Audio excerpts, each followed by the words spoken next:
Hey guys, it's me, Dr. Katz again. Next up in our Audible blog series is called I Am a Physician, Not a Magician. So a family practitioner colleague of mine used to say this all the time to patients. I'm a physician, not a magician. Initially it always made me laugh because I'm generally a fan of quippy sayings, but then the truth of it really began to sink in. You know, the more I thought about it, a truer statement was never uttered. We are physicians, not magicians. We're here to guide and provide evidence-based recommendations to attempt to better the lives of our patients. We're not here to bully or coerce. We cannot force anyone to do anything. The only time that I really get bossy is when it's a matter of life and death, which I feel is reasonable, right?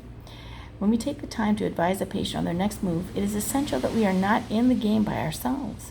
There needs to be a team effort relationship between the doctor and the patient in order to be successful and mold the desired outcome. This holds true for every type of patient that I care for: aesthetic patients, addiction patients, and OBGYN patients. In order for the doctor-patient team relationship to remain stable and fruitful, there has to be personal investment on both sides. For me, that's guaranteed. I would not be in this profession if I were not invested in every single patient in every single scenario. That is the whole reason I got into the practice of medicine, to improve and save lives and to help as many patients as my faculties allow for as long as I can. But for the patient side, however, nothing is guaranteed. I have many wonderful patients that seem to value my advice, attempt to follow it to the best of their ability, and actually are able to achieve the outcomes that they want to a reasonable extent. These patients are truly a joy to care for. They're the kind of patients that you reflect on to get you through a tough day and remind you why you're doing this in the first place. But see, then there's that other subgroup of patients. These are the ones that come in after years of absence and personal neglect with high expectations that you will be able to wave your magic wand and fix all of their issues with a single sweep of your arm.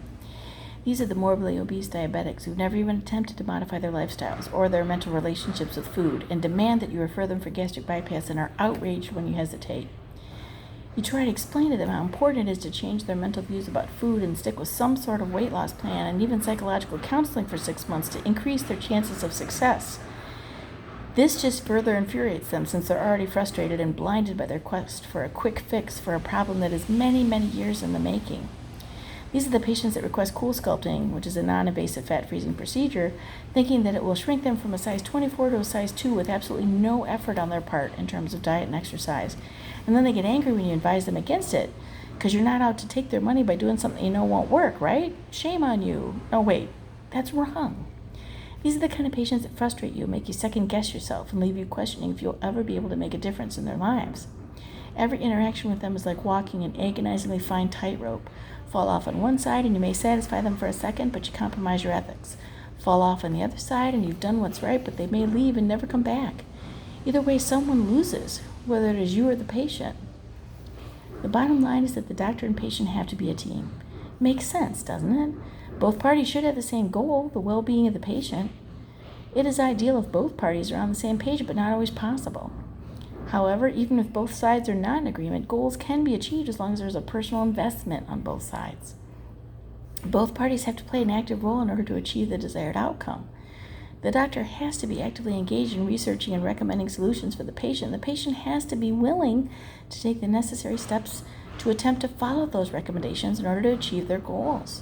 The doctor can't wave a magic wand any more than the patient could just sit and wish for change without taking any action. It just won't work.